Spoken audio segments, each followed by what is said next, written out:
Ari na akong mga pamangkin pakaisa nagkita ay kami. First time na. So ang pamangkot ko. So anong mahambal mo nga nagkita ay kita?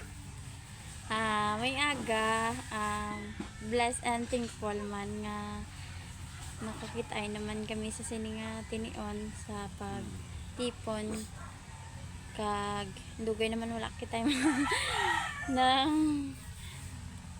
gamay nga banding kag storya kulo kamusta sa isa kag isa.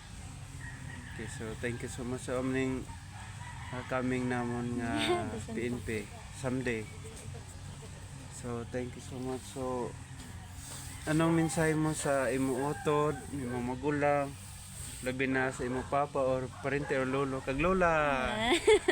Hindi ka lang. Anong Nang kung sa akon mga utod super thankful gid ya kay sa tion nga gakinanglan ko one call away gid ya for me.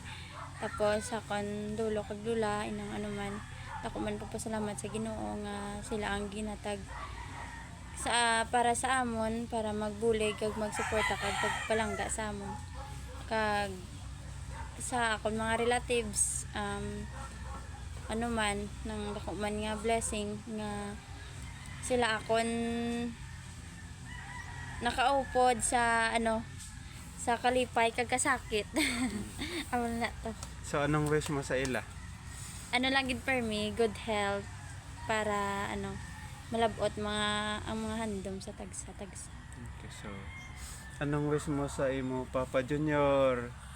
Anong wish mo? Oh, short message lang kay wala man gid siya. Kung diin man siya subong tani okay lang siya kay kami wala man mahimo kay yaman na gusto. So okay lang. Okay, so thank you kayo kita ay kami dire.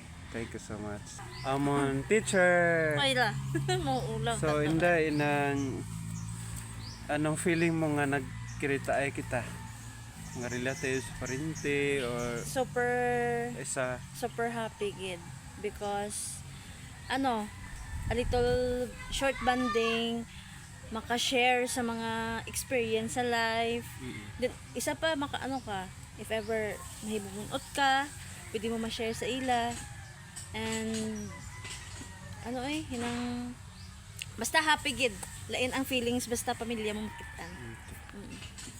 So anong ma-encourage mo sa imong mga utod, mga pamangkin nga wala pa makatapos pag-eskwela? Mamana. Joke lang. Tinguha lang gid. Bisan ka budlay ang kabuhi, we know nga hindi kita mag-expect nga aton life is kabalo nang ga-expect ko sang una nga abi ko tawhay lang kumpleto Japon halin sang una sa San-o pero hindi mo gani mabalaan nga pagtulog mo pagkabuas nag-change na ang tanan. So the most important gid is dapat mayo gid ang pagsalig mo kay Lord, very faithful ka gid kay bisan ano nga problema siya gid handa magbulig sa imo. Wow. Be strong. Oh, then chill. Kaya mo lang na i-chill ang life. Kay kung ga problema ka, magpakasubo ka gid. Kung sa baga hibi ka lang ihibi mo lang, ipangamoyo after that mawala. Okay, thank you so much. So anong sekreto mo nga sa success nga naabot nimo? Anong sekreto mo nga para makatapos gid? Nga gusto mo i-share sa iban Inang as a encouragement? dinungol nga may pagtinguha. Hindi man pwede nga puro ka lang tinguha kay very man na tawag sini boring man ang imong life. So dapat kabalo ka mag work life mag-balance sa imong kaugalingon. Like inang basta ang akong sekreto is nang pigado pagtinguha kag may pangamuyo.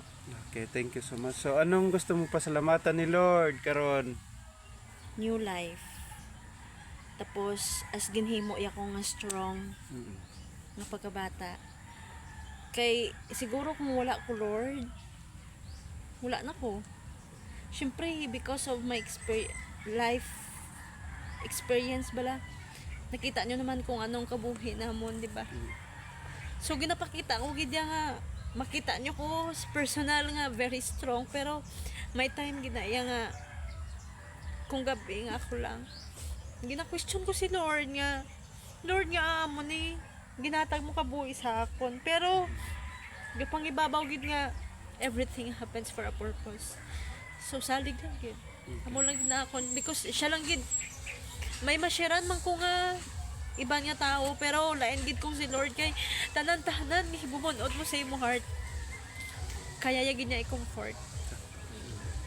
Kag tapos i-value mo gid ang mga tao nga gina-value ka, kag ginagaan ka, importansya.